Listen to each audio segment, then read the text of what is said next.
कि 2000 के लगभग पिछले कुछ सालों में यूपीआई ने भारत की तस्वीर बदल कर रख दी है। आज वो समय कि जब कैश रखने को लोग एक बड़ी इनकन्वीनियंस मानने लगे हैं, क्योंकि 2016 में नोटबंदी की नींव रखी थी और यूपीआई ने सच कर दिखाया है। और अब इस तरह के इश्यूज जैसे कि पैसा कहां गया, इसे कैलकुलेट करना भी मुमकिन नहीं होता है। दोस्तों, उम्मीद है वीडियो पसंद आई होगी और अगर आपने चैनल सब्सक्राइब नहीं किया है तो चैनल को सब्सक्राइब करना ना भूलें। 2016 में नोटबंदी के आसपास ही सरकार ने देखा था कि 2016 की भारत में पेमेंट कॉर्पोरेशन ऑफ इंडिया का गठन किया गया था और ये जिम्मेदारी दी गई थी कि देश के सारे अलग अलग पेमेंट मैकेनिज्म को इंटीग्रेट करने का काम शुरू करे। वो 8/10/2011 में आरबीआई की रिपोर्ट सामने आती है, जिसे पता चलता है कि भारत में औसत आदमी पूरे साल में सिर्फ 6 नॉन ट्रांजैक्शंस करता है, जबकि उस वक्त भी करीब 1 करोड़ रिटेल दुकानदार सब्सक्राइब थे। 2014 में 14.5% परिवार ऐसे थे जिन्हें इनफॉर्मल सोर्सेज से कर्ज लेना पड़ता था। इन सब चीजों के अलावा आपको याद होगा कि उस वक्त ब्लैक मनी, करप्शन और फेक करेंसी भारत की एक बड़ी प्रॉब्लम थी। 2012 में अगले 4 साल 2016 तक के लिए देश के कुछ महत्वपूर्ण मिशन चलाए गए थे, जिसमें एक ऐसा पेमेंट सिस्टम बनाने की बात की गई थी जिसे देश के हर एक नागरिक इस्तेमाल कर सके। इसी 4 साल की मेहनत का नतीजा था कि 2016 में यूपीआई लॉन्च किया जा सकता है। यूपीआई के ग्रोथ के आंकड़ों पर नजर डाली जाए तो जहां अगस्त 2016 में यूपीआई की मदद से 93,000 ट्रांजैक्शंस की गई थीं, वहां मार्च 2019 तक ये नंबर 80 करोड़ ट्रांजैक्शंस को पार कर गया था। अगस्त 2018 करोड़ को पार कर गई थी और 9 TPS एक्सप्रेस को भी पीछे छोड़ दिया है। 2030 तक यूपीआई सिर्फ 1 ट्रिलियन तक पहुंच गया था और 2022 तक 2 ट्रिलियन तक पहुंच गया था, यानी कि $400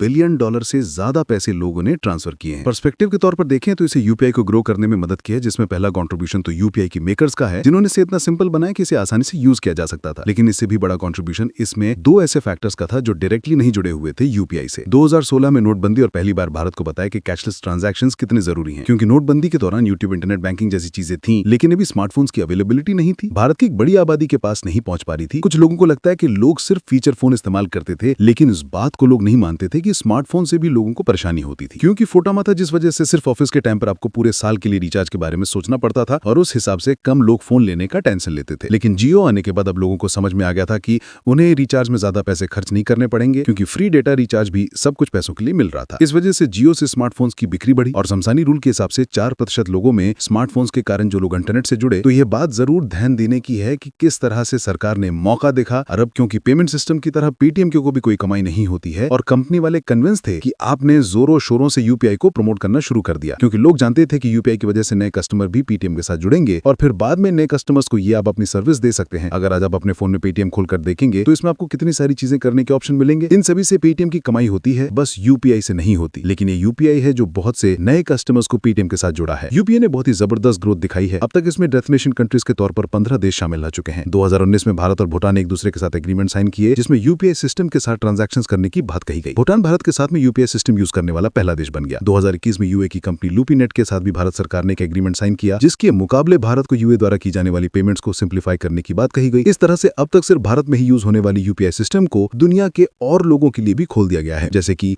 अब भारत में यूपी में लेक पास आने शुरू कर दिए हैं। भारत सरकार की नजर इस वक्त ऑस्ट्रेलिया, मेल और रूस पर बनी हुई है, क्योंकि यहाँ पर भारत और चीन के बीच काफी कंपटीशन है। यूपीआई की वजह से भारत की छवि विश्व में बेहतर हुई है। अभी हालांकि समय लगेगा, लेकिन इसके बावजूद ये कयास लगाए जा रहे हैं कि शायद वीजा और मास्टर कार्ड जैसी कंपनियां भारत को छोड़ दें, क्योंकि यूपीआई के पावरफुल होने के बाद इन्हें पीपीसीआई इन्हें मार्केट से बाहर कर सकता है। भारत के पेमेंट ट्रांसफर के बारे में आपकी क्या राय है, कमेंट्स में जरूर बताएं। अगर आपको वीडियो पसंद आया है तो इसे लाइक करें और अगर आपने चैनल सब्सक्राइब नहीं किया तो चैनल को सब्सक्राइब करना ना भूलें।